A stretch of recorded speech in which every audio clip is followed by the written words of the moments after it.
भूतिया हवेली का रहस्य। रात के सन्नाटे में हवाओं की सरसराहट और उल्लुओं की डरावनी आवाजें पूरे माहौल को भयावह बना रही थी। गांव के बाहर घने जंगल के बीच एक पुरानी हवेली थी, जिसे लोग शापित हवेली कहते थे। गांव वालों का कहना था कि वहां जो भी गया कभी वापस नहीं आया।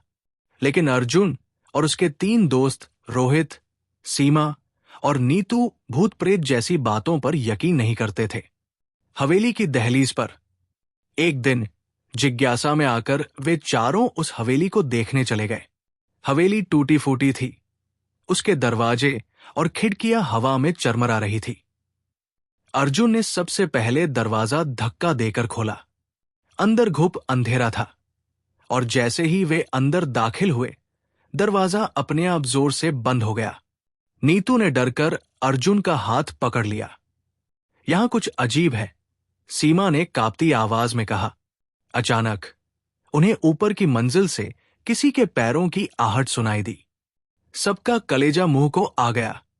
रोहित ने मोबाइल की टॉर्च जलाकर सीढ़ियों की ओर देखा, लेकिन वहां कुछ नहीं था। भूत का साया। वे सभी धीरे धीरे आगे बढ़े। जैसे ही वे एक बड़े हॉल में पहुंचे, वहां लगी पुरानी पेंटिंग्स की आंखें जैसे उन्हें घूर रही थी। तभी एक जोरदार हंसी गूंजी। सीमा ने घबराकर पीछे मुड़कर देखा तो उसे एक परछाई दिखी, जो दीवार से निकलकर उनकी ओर बढ़ रही थी। भागो! अर्जुन चिल्लाया, लेकिन उनके पैर जैसे जमीन में जम गए थे। अचानक नीतू जोर से चीख पड़ी। सबने देखा कि उसके कंधे पर किसी अदृश्य हाथ की पकड़ थी। अर्जुन ने हिम्मत जुटाकर नीतू को खींचा, और तभी पूरा कमरा हिलने लगा। हवेली का राज। भागते भागते वे एक पुराने कमरे में घुस गए, जहां एक टूटा फूटा संदूक रखा था। संदूक पर खून से कुछ लिखा था, मुझे मुक्त करो। रोहित ने कांपते हाथों से संदूक खोला तो उसमें एक कंकाल पड़ा था, और उसके पास एक पुराना पत्र था।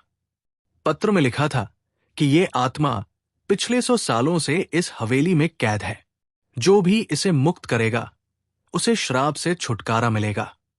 अर्जुन ने झटपट मंत्र पढ़कर कंकाल को वहीं दफना दिया।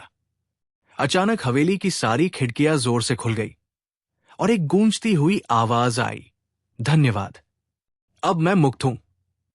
आखिरी डर। हवेली में अचानक शांति छा गई। चारों दोस्तों ने राहत की सांस ली और तेजी से भागकर बाहर आ गए। लेकिन जैसे ही उन्होंने पीछे मुड़कर हवेली को देखा, वो गायब हो चुकी थी। वहां सिर्फ घना जंगल था, जैसे वहां कोई हवेली थी ही नहीं। क्या ये हकीकत थी या सिर्फ एक डरावना सपना? ये सोचते हुए वे गांव की ओर लौट पड़े। लेकिन अर्जुन को अब भी ऐसा लग रहा था कि कोई उनके पीछे पीछे आ रहा है।